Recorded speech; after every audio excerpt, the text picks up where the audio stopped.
One of the most widespread beliefs, found in nearly all religions and spiritual systems, is that we live in a wonderful world, designed by a benevolent designer, created by a wholly loving and perfect monotheistic creator.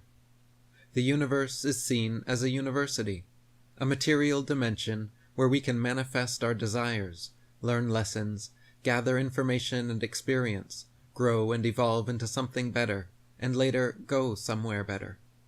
By developing our karma, living in accordance with certain commandments, or by having enough faith, we are promised immortality in a heavenly afterlife realm with other perfected spiritual beings. Generally accompanying these claims is the further belief that those who don't manifest their desires, refuse to learn lessons, fail to develop their karma, live out of accordance with commandments, or don't have enough faith, are condemned to nearly endless reincarnations, or worse yet, to spend eternity in hell. Hinduism, Jainism, Buddhism, and other Eastern religions teach that we reincarnate here potentially hundreds or thousands of times to learn lessons and refine our karma, until we are finally allowed to graduate to a higher heavenly dimension.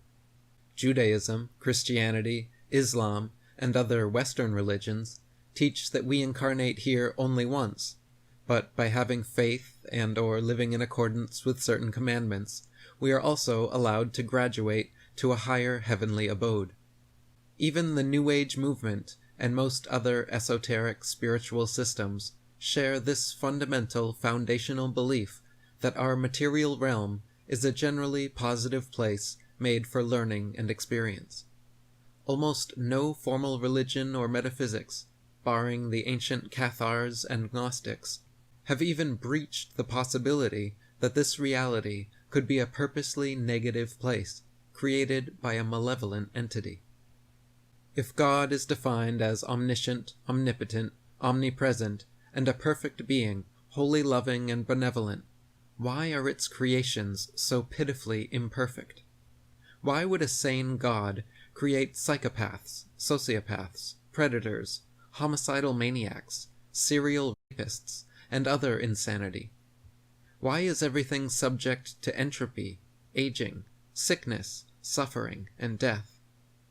Why would God create parasites like hookworms, ringworms, tapeworms, and lice? Why the need for skin-eating fungi, organ-destroying cancers, disease-breeding bacteria, and so many other chronic and degenerative illnesses, diseases, toxins, and poisons? Why did God create such a huge variety of terrifying and torturous natural disasters, from tsunamis, tornadoes, hurricanes, earthquakes, hailstorms, and volcanic eruptions, to droughts, famines, plagues, and pestilence? Why does everything exist in a predatory, hierarchical food chain where life feeds upon life and must constantly kill to survive? Why do we have no memory of anything before our births into this realm? And why are we never given a clear and unarguable history, explanation, instructions, or purpose for our existence here? Why would a perfect, loving, and benevolent God create such a horrific, malevolent, and confusing reality as this? Most people are quick to answer that the reason for this is because we must have pain to appreciate pleasure, we must have hate to differentiate from love, and we must have yin to understand yang. The world is full of dichotomies and polar opposites, so that we are able to experience the full depth and breadth of possibilities. While I agree that some level of negativity is necessary to differentiate, appreciate, and balance with positivity, I would argue that this reality is unfairly skewed towards the negative. For example, consider the most pleasurable worldly experience you can imagine, whether that be the most delicious, delectable feast, an exciting, fun-filled adventure, or a tantalizing, lustful fantasy.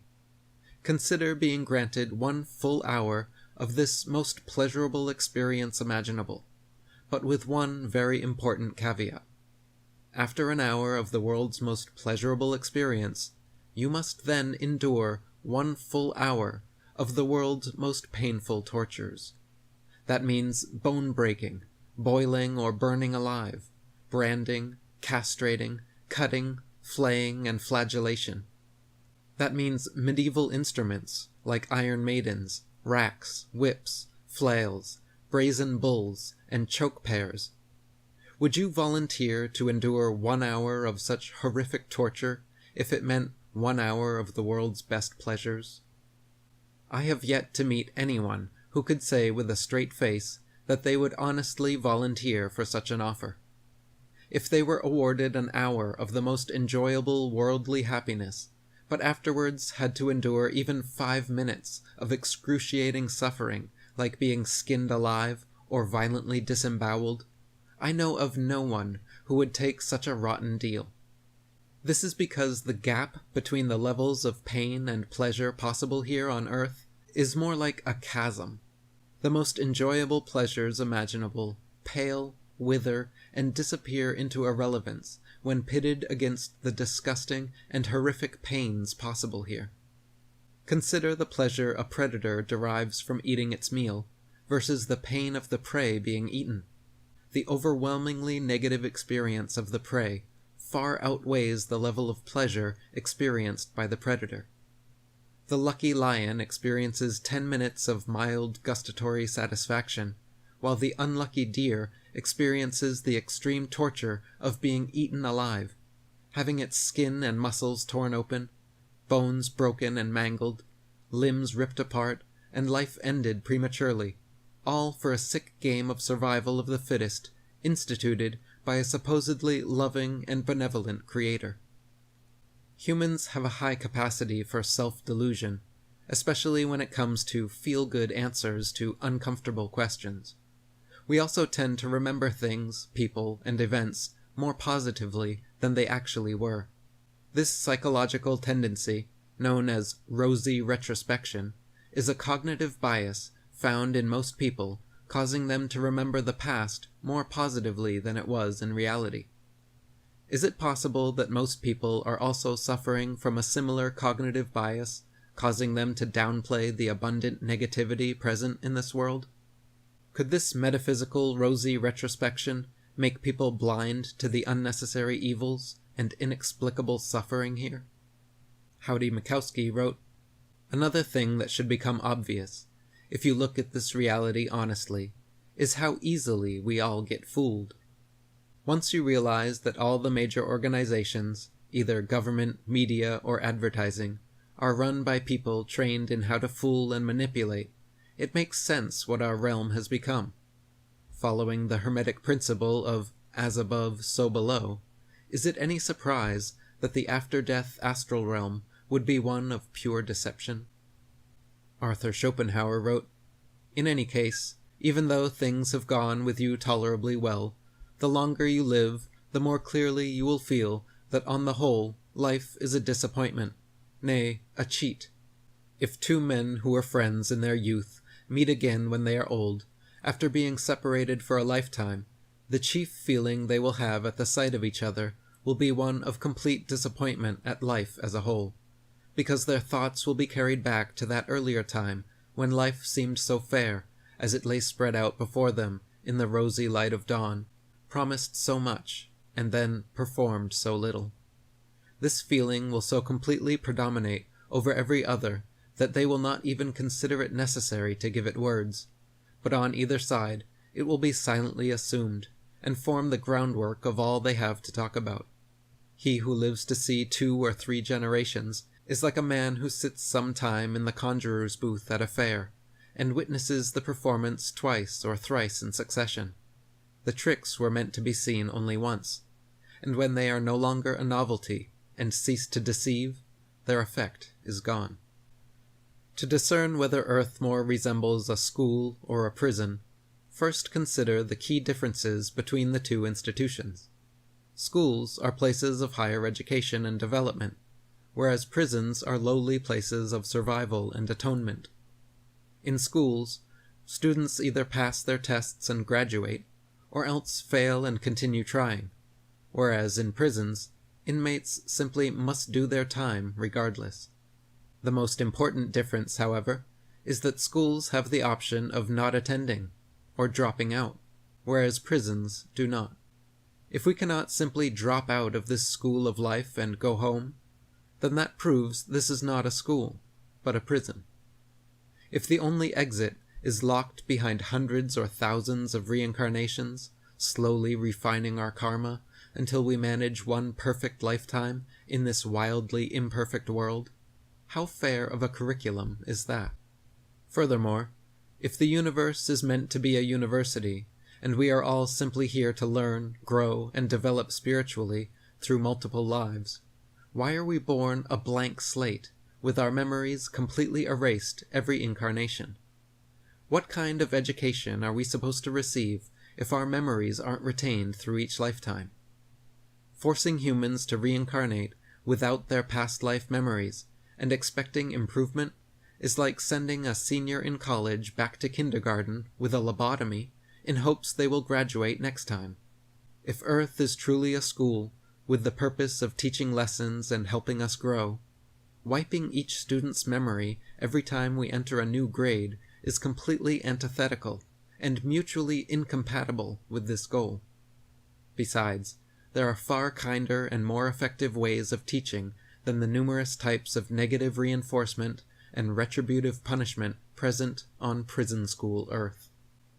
If we were created by a sane, wholesome, perfect, all-loving, and all-powerful God, why would such a God create fallen, sinful, imperfect, and ignorant beings in the first place? Why would God then place these beings into a giant disciplinarium full of various forms of physical suffering, mental anguish, and emotional torment, just to teach them lessons? If and when these students fail their final tests, God then hits them upside the head so hard it knocks out the entire memory of everything they learned in class, and forces them to start school all over again. Surely an all-loving, all-knowing, all-powerful God could find a better way than this. Howdy Mikowski wrote, "It did not take long to realize that this is not a school, or you would remember your previous incarnations and lessons learned. One key facet that most near-death experiences reveal is that the return to Earth and a human body includes the above-mentioned memory wipe, where everything from that previous life is forgotten. This alone clearly indicates that this is not a place of learning and growth. If you touch stinging nettle without gloves, your hand gets stung and it hurts. You remember that. And from then on, if you want to pick some nettle, you wear gloves. That is learning. Remembering is a key step in the process. But if on each incarnation you have to go back to touching the nettle to find out it stings, that is not learning or growth, but insanity. That is our reality. If we really could remember how much suffering we had gone through lifetime after lifetime, we would have long ago shut down our reincarnations. The trap can only work with the memory wipe.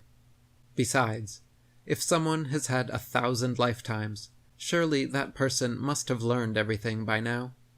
Given that most of those lives would have been fraught with intense suffering, does someone really need 997 lives out of 1,000 full of pain to learn? I don't know about you, but I learned better in school from teachers who were kind, took time with me, and encouraged me to be creative, not by someone who whacked me over the head with a stick constantly.